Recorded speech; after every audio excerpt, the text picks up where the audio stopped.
Hello everyone, welcome to my channel Deepti Deepa world. NCERT solution में हम कर रहे हैं मैथ। एपीएस और केवी दोनों में ही इस टाइप के मैथ आपके आएंगे। मैथ का कोई पैटर्न चेंज नहीं होता। तो देखिए यहाँ पे हमारा अभी तक हमने एरिया ऑफ इस रेक्टेंगल निकाला था कि कैसे निकाला जाता है। अब अगर एरिया ऑफ रेक्टेंगल से रिलेटेड आपको वर्ड प्रॉब्लम आता है कुछ इस टाइप का word problem, find the area of rectangle whose, तो उसमें आपको कुछ ऐसा नहीं देगा जो मैंने ये जो आपको रेड वाली लाइन दिख रही है ये नहीं होगा। ओनली वर्ड प्रॉब्लम या फिर फाइंड द प्रॉब्लम लिख के आपको आएगा और ऐसे आपको क्वेश्चन दे दिया जाएगा। क्वेश्चन देखिए क्या है, find the area of a rectangle whose length and breadth are 12 centimetre and 4 centimetre respectively. यानी रिस्पेक्टली का मतलब अब उसके आगे नहीं है, ये हो गया आपका उतना ही। ठीक है, तो देखिए क्या कह रहा है, लेंथ और ब्रेथ।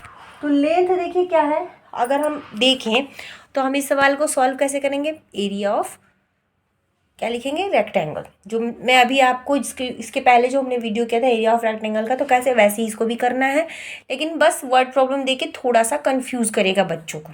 तो देखिए सबसे पहले सॉल्यूशन देखिए क्या होगा। सबसे पहले हम क्या लिखेंगे, लेंथ क्या है, length of the rectangle. Length है कितना आपका 12 सेंटीमीटर। पहले लेंथ दिया है तो लेंथ 12 सेंटीमीटर। नेक्स्ट है आपका breadth, breadth of the rectangle same here होगा, यहाँ पे हो जाएगा 4 सेंटीमीटर, तो यहाँ पे हम लिख लेंगे 4 सेंटीमीटर। क्लियर, तो 12 और 4 हमने यहाँ पे लिख लिया। अब हमें क्या फाइंड करना है, एरिया फाइंड करना है। तो लिखेंगे area of the rectangle. Area of the rectangle क्या है हमारा, लेंथ इंटू ब्रेथ, यही है ना फॉर्मूला। तो लेंथ की जगह पे 12 लिख देंगे, ब्रीथ की जगह पे 4 लिख देंगे, इन दोनों की मल्टीप्लाई करेंगे। तो मल्टीप्लाई जब हम करेंगे 12 और 4 का, तो 12 का टेबल 4 टाइम पढ़िए, नहीं आता है 12 का टेबल तो इस तरह से मल्टीप्लाई कर लीजिए, 4 2 जा 8 और 4 1 जा 4। तो हमारा आंसर आया 48। और एरिया फाइंड किए हैं तो स्क्वायर सेंटीमीटर, तो स्क्वायर मीट तो लिखेंगे स्क्वायर, और यूनिट हमारा सेंटीमीटर है तो सेंटीमीटर, ये हो जाएगा हमारा आंसर। क्लियर, हमने वर्ड प्रॉब्लम इस तरह से सॉल्व कर लिया। एक और करेंगे। सेकंड सवाल देखिए क्या दिया है, the area of rectangular piece of cardboard. Cardboard एक रेक्टेंगुलर पीस का कार्डबोर्ड है। कार्डबोर्ड मान लीजिए कि आपने किसी डब्बे से इस तरह से एक रेक्टेंगुलर पीस का कार्डबोर्ड लिया, इस तरह का मान लीजिए, ठीक है।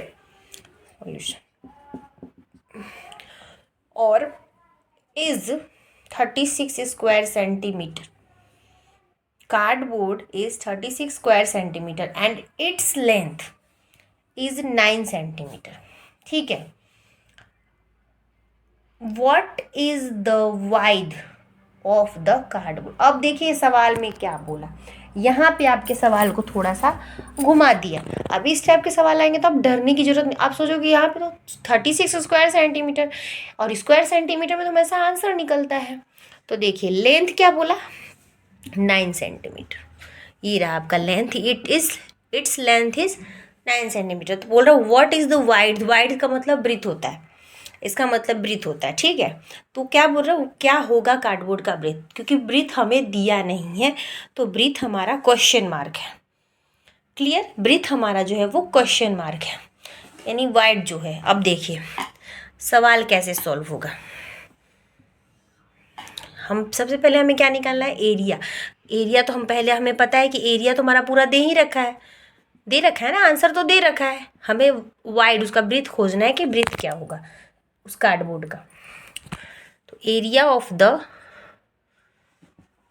छोटा में ही लिख दे रही हूँ, आर पॉइंट कर दिया, आप लोग समझ जाना। रेक्टेंगल कितना दिया है, 36 स्क्वायर सेंटीमीटर दिया है, ये दिया है, ठीक है।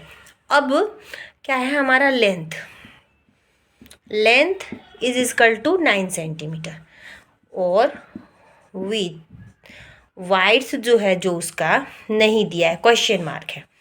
तो फिर हम करेंगे area of rectangle L into B. L into B होता है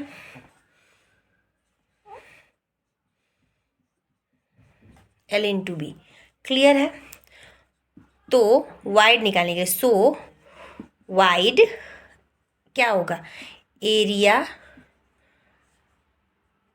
बटे लेंथ, एरिया बाय लेंथ। कैसे करेंगे, 36 से एरिया को हम ऊपर पुट कर देंगे और लेंथ को नीचे। अगर हमें इस तरह से निकालना होगा तो जो हमारा संख्या दिया है उसको उससे डिवाइड कर लेंगे तो हमें पता चल जाएगा। तो 9 से हम 36 को डिवाइड करेंगे तो 9 का टेबल पढ़िए क्या आता है।